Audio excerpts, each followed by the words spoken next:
ভাইফোঁটার আগের দিন রাতে আমি মা বোন তিনজনে মিলে বেরিয়ে গেছিলাম আমাদের বড়নগরের ঠাকুরগুলোই দেখবো বলে। জানো তো এই ড্রেসটা কিনেছিলাম আমি পয়লা বৈশাখের সময়, কিন্তু ভাঙলাম এই কালী পুজোতে।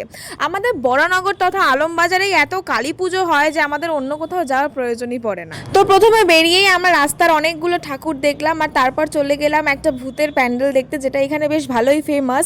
আর আমার বোন প্রতিবারই এখানে যেতে ভয় পায়, তো তেমন এইবারেও ভয় পাচ্ছিল, বাট ছোট ছোট বাচ্চাগুলো বেশ ভূত সাজে, মজা লাগে। তোমরা ড্রেসটার ডিটেলস যাওয়ার আগে আমি বলে দিই, ড্রেসটা আমি নিয়েছিলাম হচ্ছে ফ্লিপকার্ট থেকে। আমার দুই মা মানে আমার জেঠিমা পয়লা বৈশাখের আমাকে গিফট করেছিল।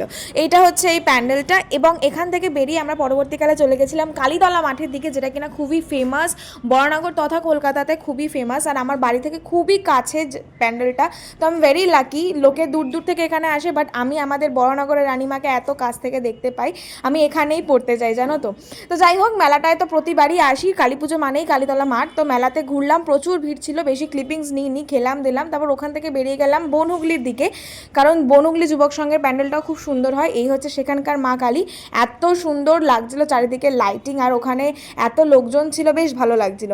তাছাড়া ওখানে একটা ডান্স প্রোগ্রামও হচ্ছিল। আমি নিজে ছোট থেকে অনেক বছর নাচ শিখেছি, কিন্তু পরবর্তীকালে এসে নাচটা আমি ছেড়ে দিয়েছি, কন্টিনিউ আর করা হয়নি, মনের মধ্যে শত ইচ্ছা থাকলেও। তাই জন্য যখন এরকম কোনো ডান্সের প্রোগ্রাম হয় না, আমি ভীষণ নস্টালজিক ফিল করি, আর আমার দেখতে তো অবশ্যই খুবই ভালো লাগে।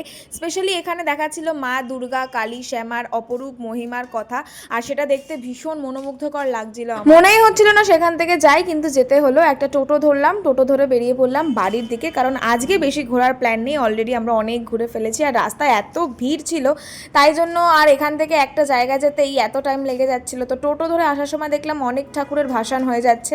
এখানে ভাইফোঁটার আগের দিন থেকে ভাসান হওয়া শুরু হয়, এবং পরবর্তীকালে চলতেই থাকে 2-3 দিন পর্যন্ত। তো এই সুন্দর সুন্দর মা কালীর মূর্তিগুলো যাচ্ছিল আমার বাড়ির সামনে দিয়ে। তো এগুলো দেখতে দেখতে বাড়ি চলে এলাম। বাড়ি এসে দাদাভাইকে ভাইফোঁটা দিয়ে নিয়েছিলাম। শুনেছিলাম সেদিন রাত্রি 8টা থেকে ভাইফোঁটা পড়ে, তো সেদিন রাতেই আমি 10:30-11টা করে দাদাভাইকে ফোঁটা দিয়ে নিয়েছিলাম, কারণ দাদাভাই পরের দিন থাকবে না।